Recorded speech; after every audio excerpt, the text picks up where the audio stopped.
بسم اللہ الرحمن الرحیم۔ السلام علیکم ورحمۃ اللہ وبرکاتہ۔ تذکر القرآن کی نشست میں ایک بار پھر خوش آمدید۔ پچھلی نشست میں ہم نے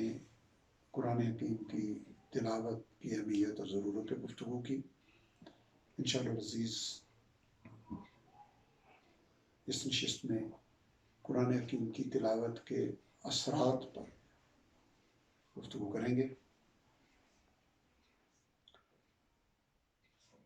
سورہ مائدہ میں رب ذوالجلال کا ارشاد ہے کہ وَإِذَا سَمِعُوا مَا أُنزِلَ إِلَى الرَّسُولِ تَرَىٰ أَعْيُنَهُمْ تَفِيضُ مِنَ الدَّمْعِ مِمَّا عَرَفُوا مِنَ الْحَقِّ، کہ جب انہوں نے اس کلام کو سنا جو رسول صلی اللہ علیہ وسلم پر اتارا گیا، تو اے مخاطب تم نے دیکھا کہ ان کی آنکھیں آنسوں سے جاری ہو گئی۔ سورہ انفال کی آیت نمبر 2 میں اللہ تعالیٰ ارشاد فرماتے ہیں کہ انما المؤمنون الذین اذا ذکر اللہ وجلت قلوبهم واذا تلیت علیہم آیاتہ زادتہم ایمانا، کہ حقیقی ایمان والے تو وہ ہیں کہ جب ان کے سامنے اللہ کا ذکر کیا جائے تو ان کے دل کانپ اٹھتے ہیں، لرز اٹھتے ہیں، اور جب اس کے سامنے اس کی آیات کی تلاوت کی جاتی، ان کے سامنے اس کی آیات کی تلاوت کی جاتی ہے تو وہ آیات ان کے ایمان کو بڑھا دیتی۔ اسی ایمان کے اضافے کے حوالے سے سورہ توبہ میں ایک اور انداز میں منافقین کا تذکرہ اللہ تعالیٰ نے ارشاد فرمایا کہ وَإِذَا مَا أُنزِلَتْ سورت، اور جب کوئی سورت نازل ہوتی ہے تو ان میں سے یعنی منافقین میں سے کچھ لوگ ہیں جو کہتے ہیں ایکم زادتہ ھذہ ایمانا، یعنی صادق الایمان ہستیوں سے مخاطب ہو کے پوچھتے ہیں کہ بھئی تم میں سے کس کس کا ایمان بڑھ گیا، مذاق کے انداز میں، استہزاء کے انداز میں۔ تو اللہ خود ان کا جواب دیتے ہیں فَأَمَّا الَّذِينَ آمَنُوا فَزَادَتْهُمْ ایمانا وَهُمْ یستبشرون، کہ جو ایمان والے ہیں، جو اس کو اللہ کی کتاب مانتے ہیں، جو اللہ کے رسول صلی اللہ علیہ وسلم پر ایمان رکھتے ہیں، تو یہ ہر صورت،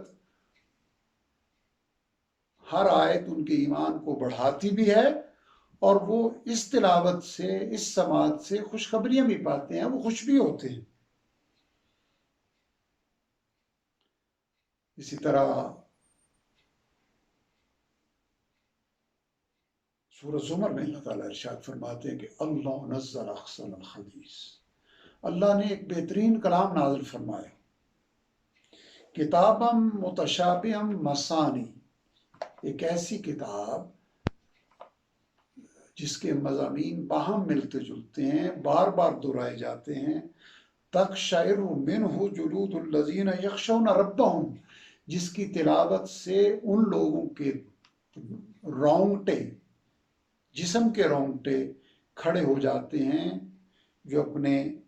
رب سے ڈرتے ہیں، ثم تلین جلودہم وقلوبہم الی ذکر اللہ، پھر ان کے بدن اور ان کے دل اللہ کی یاد کے لیے نرم ہو جاتے ہیں۔ اب ان آیات میں رب کریم اولین اہل ایمان کی کیفیت ارشاد فرما رہے ہیں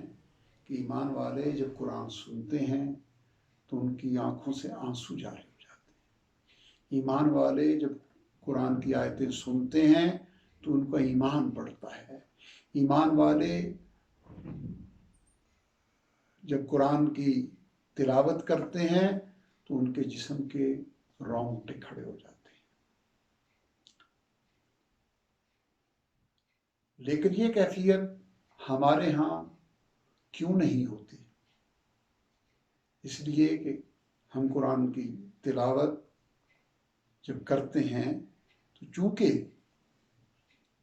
عربی زبان ہونے کی وجہ سے ہمیں اس کے معنی اور مفہوم کا ادراک نہیں ہوتا، ہمیں سمجھ نہیں آتی کہ ہم کیا پڑھ رہے ہیں، جس کے نتیجے میں ہم ان تجلیات سے، ان برکتوں سے محروم رہتے ہیں۔ بہرحال یہ چیز ہمارے مشاہدے میں آتی رہتی ہے، ہم میں سے ہر آدمی کے، کہ حرمین میں جب آئمہ حضرات تلاوت کرتے ہیں نماز کے دوران، تو وہ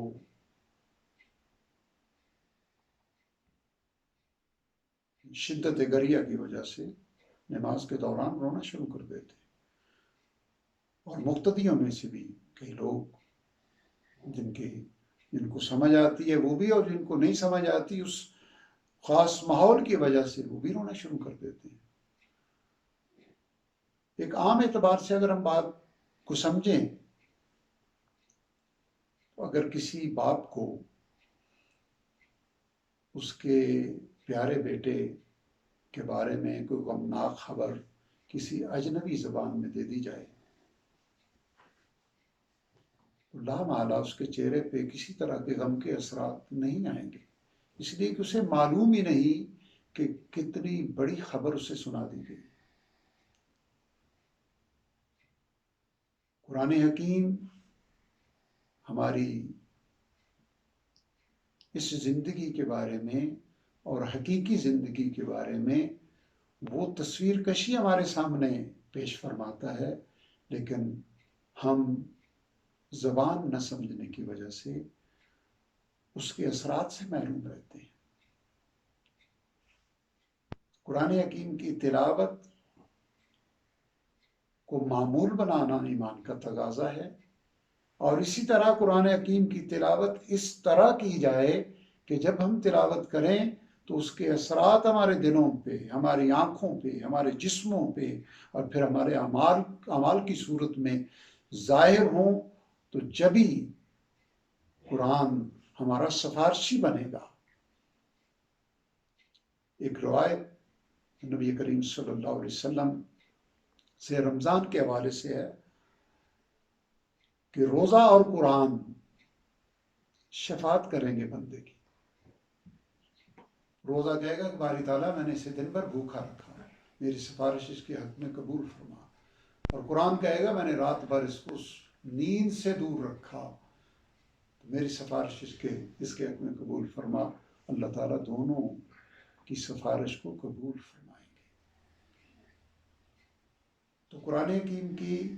تلاوت جب اس انداز میں ہو کہ ہم اس کو سمجھ بھی رہے ہوں، تو لامحالہ اس کے اثرات مرتب ہوں گے۔ جب ہم یہ پڑھیں گے کہ ویل للمطففین الذین اذا اکتالوا علی الناس یستوفون، کہ ہلاکت ہے ناپ تول میں کمی کرنے والوں کے لیے، کہ جب لوگوں سے ناپ کر یا تول کر لیتے ہیں تو پورا لیتے ہیں، جب ان کو دیتے ہیں تو گھٹا کر دیتے ہیں۔ لامحالہ ہم جب اس آیت کی تلاوت کریں گے اور ہمارا تعلق تجارت کے پیشے سے ہے، تو ہم اس بات پہ لرز اٹھیں گے۔ جب ہم یہ آیت پڑھیں گے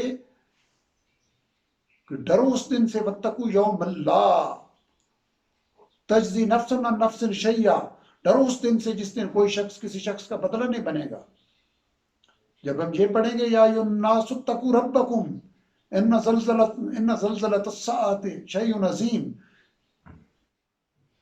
یا ایھا الناس اتقوا ربکم، اے لوگو اپنے رب سے ڈرو، یقیناً قیامت کا زلزلہ بہت بڑی چیز ہے۔ تو لامحالہ اس کے اثرات جب ہم سمجھ کے پڑھ رہے ہوں گے تو ہمارے دلوں پہ مرتب ہوں گے۔ انشاءاللہ العزیز ہم اگلی نشستوں میں اب قرآن حکیم کا سمجھنا، قرآن کی زبان کو سمجھنا کس قدر آسان ہے، اس پہ انشاءاللہ العزیز گفتگو کریں گے۔ رب ذوالجلال ہمیں قرآن حکیم کو سمجھنے،